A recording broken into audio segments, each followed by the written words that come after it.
Әннің бағын әнші, ал әншінің бағын ән ашады.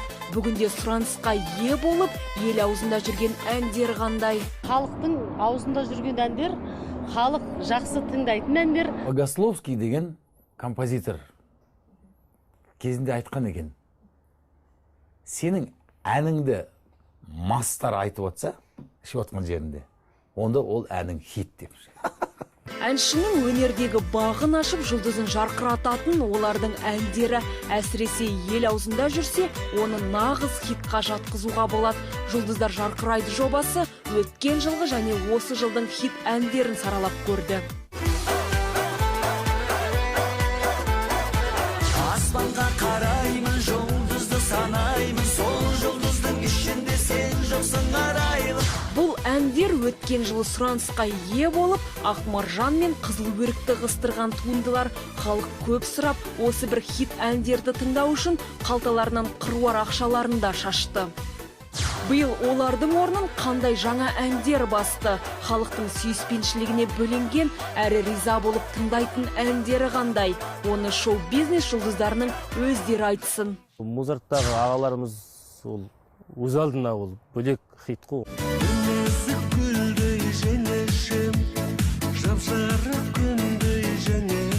Төреғалидың бір әнін хит деп, осы бір-екі жерден естіп қалдым. Осы баланың осы ән қазір хит болып тұр ғой деп айтып атты.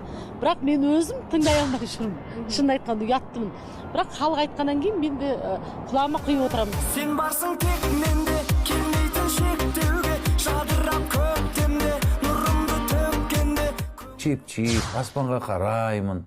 Осындай әндерді көп кісілер тыңдайды. Әнші Асхат Тарғыновтың өткен жылы жаздыра салған Мария Магдаленасы биылда хит әндердің қатарында екен. Оны жұлдыз тойға барған сайын елдің осы бір әнін орындап берші деген өтінішімен түсіндіреді. Менің өзімнің чип-чипті қазір енді әзірге сұранысқа ие қазір. Мария арман едің, жұлдыздай жанған едің.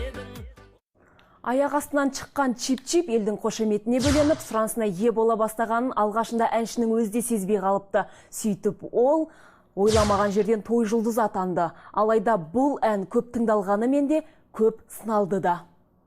Чип-чип хит қой енді, бірақ енді сөзі дұрыс емес енді, чип-чип деген мағына жоқ былай қарасында. Бірақ енді ырғақты жеңіл билеуге, сосын көңіл көтеруге сондайға арналған.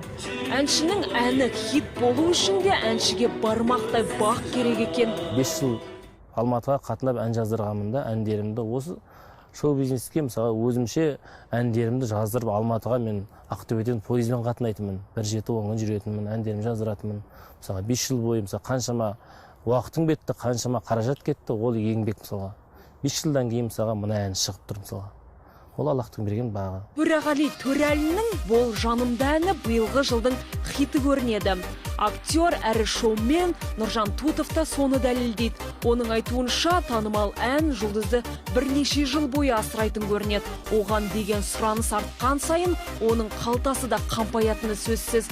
Бір айда бірнеше тойда асабалық қызмет атқаратын Нұржан мырза, егер өнер иелері хит әндер жаздырмаса, ел олардың барын ұмытып кетеді деген пікірде.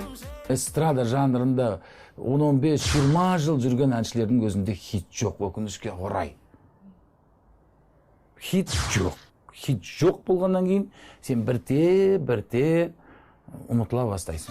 Ал халық артисі Мақпал Жүнісова болса, өзінің орындауындағы қандай әндері хитқа айналғанын әлеуметтік желі арқылы біліп отырады екен.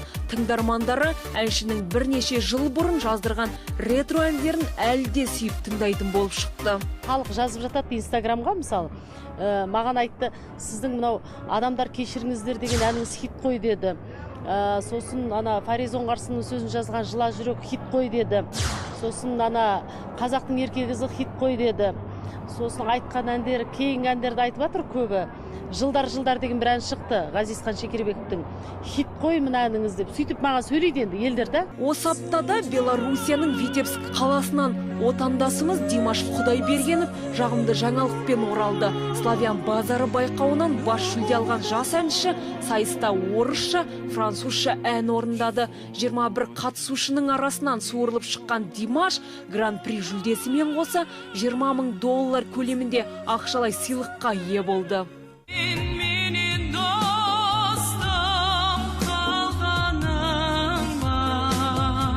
Әншінің дүбірлі додада орындаған бұл әні елімізде қаншалықты хитқа айналатыны уақыт еншісінде.